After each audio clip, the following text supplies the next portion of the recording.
चेन्नई महानगर के इस पूज्य नगर की पावन धरा और तेजाजी महाराज के मंदिर के प्राण प्रतिष्ठा के इस पावन पर्व पर मंच पे विराजमान समस्त संतगण, मेरे सामने विराजमान पिता तुल्य बुजुर्गजन, नौजवान साथियों, माताओं, बहनों और प्यारे बच्चों, सबसे पहले तो मैं दिल की गहराइयों से इस कार्यक्रम के आयोजकों को हृदय की गहराइयों से धन्यवाद देना चाहूंगा कि आपने बहुत सुंदर कार्यक्रम का आयोजन किया। और सबसे बड़ा धन्यवाद इस बात का कि ये परम सौभाग्य मुझे प्राप्त करने का आपने मौका दिया कि चेन्नई के इस महानगर में तेजाजी महाराज के मंदिर की प्राण प्रतिष्ठा में हमें यहां बुलाया, जो मान सम्मान दिया, उसके लिए मैं सदैव आप लोगों का आभारी रहूंगा। बड़ा अच्छा लगता है जब भी किसी धार्मिक कार्यक्रम में जाने का मौका मिलता है। और मैं धन्यवाद दूंगा मारवाड़ की उस पावन धरा के कोने कोने से पधारे हुए समस्त तेजा भक्तों को, जिन्होंने अपने देश प्रदेश से दूर रह के भी अपने खून के कतरे कतरे में तेजाजी महाराज की जो भावना आपने कूट कूट के भरी है, उसके लिए भी मैं आप सबका शुक्रगुजार हूं। व्यक्ति जब भी संपन्न होता है वो धीरे धीरे अपनी सभ्यता और संस्कृति से दूर जाने का प्रयास करता है, लेकिन आज मुझे ये देख के अच्छा लगा जब माथे पे पगड़ियां और माताओं बहनों की जो सुंदर श्रृंगार है हमारे मारवाड़ की परंपरा के अनुसार, उसको देख के ऐसा लग रहा है कि ये कार्यक्रम चेन्नई में ना होकर कहीं मारवाड़ की परम धरा पर ही हो रहा है। वही वृक्ष बड़ा होता है जिसकी जड़ें गहरी होती है। हम कितने ही ऊंचे पद पे पहुंच जाएं, कितने ही बड़े हम उद्योगपति बन जाएं, समाज के अंदर हम कितनी प्रतिष्ठा पे पहुंच जाएं, लेकिन हम अपनी सभ्यता और संस्कृति को जब तक याद रखेंगे तब तक आने वाली पीढ़ी हमें याद रखेगी। तेजाजी महाराज के आप सब वंशज हैं। देश के अंदर बड़े बड़े वीर योद्धा हुए,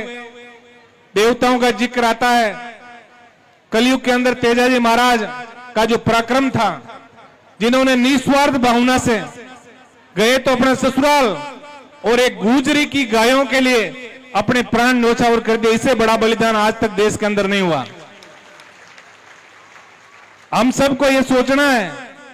कई बार देखते हैं जाते हैं, लोग कहते हैं साहब समय अच्छा नहीं है, एमएलए साहब टाइम अच्छा नहीं है। मैं कह रहा हूं इससे अच्छा समय आ नहीं सकता हमारा, बशर्ते कि हम इस समय का सदुपयोग करें। आज मैंने देखा जब मेरे विधानसभा क्षेत्र के गांव में मैं जाता हूं, कुर्ची से लेके और पूरा जो रेगिस्तान का हमारा इलाका कभी हुआ करता था, आज वहां के वातावरण को जब हम देखते हैं, वहां के उद्योगपतियों को देखते हैं, वहां की हमारी बहन बेटियों की शिक्षा को देखते हैं, तब हमारा सीना गर्व से चौड़ा हो जाता है कि हम जो कल्पना, हम समाज के उत्थान की जो हमने कल्पना की, उस कल्पना में हमें कहीं न कहीं साकार होता नजर आ रहा हमारा सपना। हमारी बहन बेटियां आगे बढ़ रही है। और एक चीज का विशेष ध्यान दिलाने के लिए मैं आपके बीच आया हूं, क्योंकि परम सौभाग्य मेरा इस बात का था कि पहले आप सबके लाडले हमारे परम आदरणीय सांसद हनुमान जी का कार्यक्रम था कल का, लेकिन लोकसभा का विशेष सत्र चलने से आज वो आ नहीं पाए। मैं आज रात को भी वापस जाके गुजारिश उनसे जरूर आप सब लोगों की तरफ से करूंगा कि तेजाजी महाराज का आशीर्वाद लेने आपके बीच वो आए। वैसे तो तेजाजी की महान कृपा हमेशा हनुमान जी के ऊपर रही। आपने देखा कि 2003 से पहले बहुत गिने चुने जगह तेजाजी के मंदिर हुआ करते थे। हम दोनों भाइयों ने ईमानदारी से पूरा प्रयास किया, क्योंकि तेजाजी का विशेष आशीर्वाद हमारे परिवार पर रहा। संसद से लेकर विधानसभा और देश के कोने कोने में तेजाजी महाराज का जयकारा गुंजायमान करने का हमने पूरा प्रयास किया। आज प्रत्येक गांव में, आज राजस्थान का ऐसा कोई इलाका नहीं, देश का ऐसा कोई इलाका नहीं, करनाल से लेके चेन्नई महानगर हो, चाहे लखनऊ हो, चाहे आप पंजाब के किसी गांव में चले जाओ, चाहे हरियाणा के गांव में चले जाओ, आज हर व्यक्ति तेजाजी महाराज के बड़े बड़े मंदिरों का निर्माण कर रहे हैं और तेजाजी का जयकारा गुंजायमान हो रहा है। आप सब लोगों का बड़ा परम सौभाग्य है कि हमने ऐसे कुल में जन्म लिया, लेकिन कुल और समाज वही जिंदा रहते हैं जो अपने महापुरुषों के कार्यों को याद रखते हैं। इसलिए मैं इतना निवेदन आप सबसे करूंगा कि जिस तरह गुजरी की गायों को बचाने के लिए तेजाजी महाराज ने अपने प्राणों की आहुति दे दी और नाग देवता से अपने किए वचनों को, अपनी जो वैसे तो रामायण में लिखा है कि प्राण जाए पर वचन ना जाए, उसी आधार पर चल के तेजाजी महाराज ने जो नाग देवता से वादा किया था कि गुजरी की गायें लाने के बाद मैं वापिस आपकी बम्बी पे आके रहूंगा और आप मुझे डस लेना, इतनी बड़ा उदाहरण इस देश में और कोई मिल नहीं सकता। इसलिए ऐसे हमारे महापुरुष थे, तो हम सबको ध्यान रखना है और सही दिशा के अंदर हम सब लोगों को आगे बढ़ना है। वैसे आप सब यहाँ जो चेन्नई में पधारे हो, राजस्थान के कोने कोने से, प्रदेश के उस इलाके में जो आपके भाई बंधु बैठे हैं, वो भी बड़ी आशा भरी नजरों से आपके सामने देखते हैं। और मैं इस चीज के लिए भी धन्यवाद देना चाहूंगा कि जहां भी स्कूल, कॉलेज, हॉस्पिटल और समाज सेवा का कोई भी काम हो, आप लोग तन मन धन से हमेशा तैयार रहते हैं। अपने जो कमाई का बहुत बड़ा हिस्सा जो है आप हमाशा के रूप में गांव में दान भी दे रहे हैं, इसके लिए भी मैं आप सबका शुक्रगुजार हूं। मैं इतना ही निवेदन आप सबसे करूंगा, बिजनेस में आप बहुत आगे बढ़ गए, लेकिन मातृशक्ति भी विराजमान है। आपसे विशेष निवेदन रहेगा कि बेटों के साथ साथ हमें बेटियों को पढ़ाना है, क्योंकि बेटियों को जब तक हम अच्छी शिक्षा नहीं देंगे, जब तक देश और प्रदेश की जहां नीतियां बनती है वहां हमारी बहन और बेटियों के हाथों में कलम नहीं होगी, तब तक हम अच्छे एक समाज की कल्पना नहीं कर सकते। इसलिए बेटों के साथ साथ बेटियों को पढ़ा के, उनको संस्कारी शिक्षा देके और सही दिशा के अंदर यदि हम आगे बढ़ेंगे तो निश्चित रूप से आने वाला समय हमारा है। हमारे परम आदरणीय हनुमान जी, जिन्होंने पहली बार देश की आजादी के बाद ये मांग की राजस्थान के अंदर कि किसान का बेटा मुख्यमंत्री होना चाहिए, मैं तो तेजाजी महाराज का बहुत बड़ा आशीर्वाद है और आज 36 कौम का आशीर्वाद हनुमान जी को मिल रहा है। मैं इतना ही निवेदन आप सबसे करूंगा कि हम सबको मिलके जो उन्होंने समृद्ध और खुशहाल राजस्थान की जो कल्पना हमारे हनुमान जी ने की है कि किसान के बेटे ने राजस्थान जैसे प्रांत के अंदर जमीन से उठ के एक किसान के बेटे ने तीसरी पार्टी बनाई राजस्थान के अंदर, और एक ही कल्पना है कि व्यवस्था परिवर्तन का मेरा नारा है। मेरा कोई भी बुजुर्ग व्यक्ति यदि थाना, कोर्ट, कचहरी, तहसील के अंदर जाए तो वहां का ऑफिसर खड़ा होकर बोले बाबा आप बताइए पहले काम क्या मैं आपकी सेवा कर सकूं। ऐसा राजस्थान हम बनाना चाहते हैं। हमें आप सबका सहयोग चाहिए और निश्चित रूप से हम जब आपकी आंखों में आंखें मिला के देखते हैं तब हमें महसूस होता है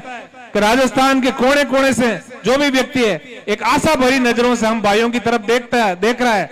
हम इतना भरोसा मैं आपको दिला के जाना चाहता हूं इस पावन मंच से कि आप लोगों की जो हमारे से अपेक्षा है उन अपेक्षाओं पे हम हमेशा खरा उतरने का पूरा प्रयास करेंगे।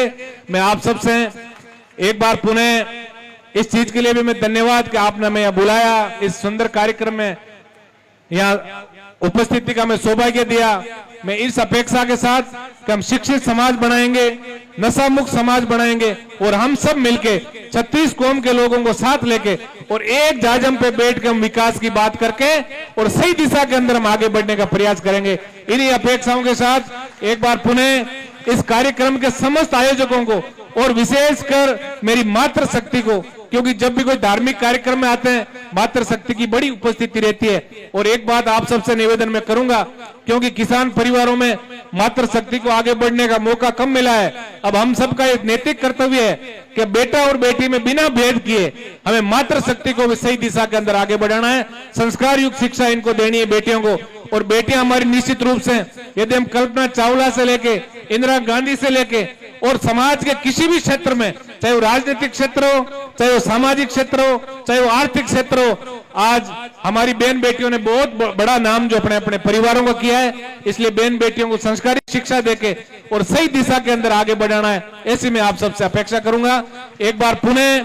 हृदय की गहराइयों से इस कार्यक्रम के समस्त आयोजकों को, जिन्होंने प्रत्यक्ष और परोक्ष रूप से इस कार्यक्रम को सफल बनाने में अपना सहयोग दिया, उन सबको हृदय की गहराइयों से धन्यवाद देता हूं। मैं तेजाजी महाराज से आप सबके उज्जवल भविष्य की शुभकामना प्रेषित करते हुए और मां शारदे से भी जो गायक कलाकार आपके सामने बैठे हैं कि इनकी कंठों के अंदर हमेशा शारदा विराजमान रहे। इतना निवेदन जरूर करूंगा कि ऐसे बड़े आयोजनों के अंदर हमें हमारी संस्कृति और सभ्यता को नहीं भूलना है। सुंदर प्रस्तुतियां आप दें और तेजा जी का जो जीवन परिचय उसे लोगों को रूबरू कराएं कि तेजा जी कितने बड़े महान योद्धा थे, कितने बड़े महान सेवक थे और ऐसे वचन प्रतिबद्धता जो है वो भारत के अंदर सबसे बड़ी तेजा जी के अंदर दिखाई देने को मिली। ऐसा रूप आप सबको बता के और हम सबको ये मिलकर प्रयास करना है कि हम सब के परिवार आगे बढ़े। एक बार पुनः हृदय की गहराइयों से आप सबका धन्यवाद। जय हिंद, राम राम साहब।